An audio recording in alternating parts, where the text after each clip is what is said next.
Welcome back, guys. Dr. Heather Brown, and this is going to be our first video talking about boundaries, and today it's on emotional boundaries.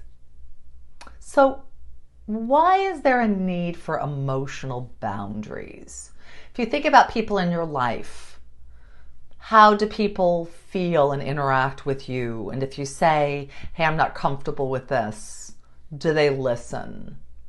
Or do you feel guilty and that you have to take or listen or receive whatever it is that they say to you, whether it's something you're open to hearing or not?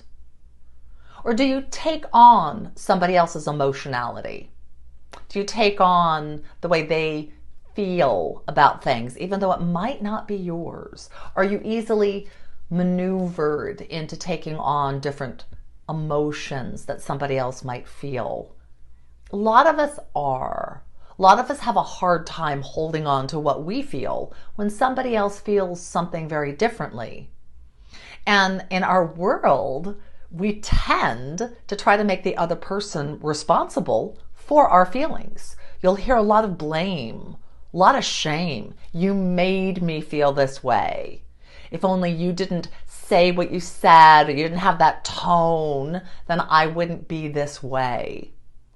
Instead of recognizing that our emotions are solely our own, nobody else can go inside of us, inside our head, inside our heart.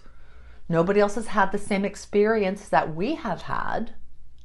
And yet we tend to believe that the people that we care for should feel the way we feel. And when they don't, oftentimes we tell them there's something wrong with them. They're not feeling, they're too harsh, they're not caring enough. Sometimes they just have a very different experience and they're not feeling what you're feeling. So, in a relationship, when someone starts to blame you for their emotionality, take a pause and think about that.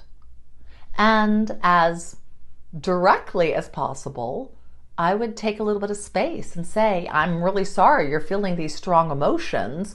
Why don't we move apart for a little bit until they're not so strong? I certainly don't want to be saying or doing anything that makes it hard for you to hold on to your emotional security and stability. So let's pause here. Let's stop here. And if the person's blaming you, I would say, this is absolutely not my intent, and I don't want to have this much power over you. So let's have each of us think about what we're doing, what we're feeling, because my experience is very different.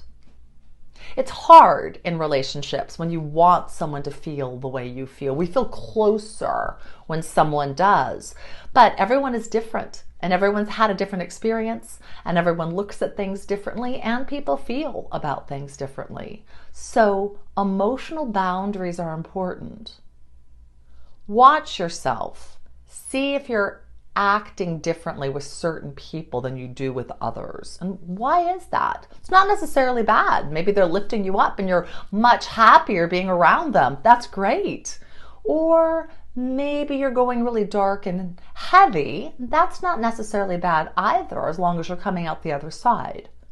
But watch how you're different in relationships emotionally.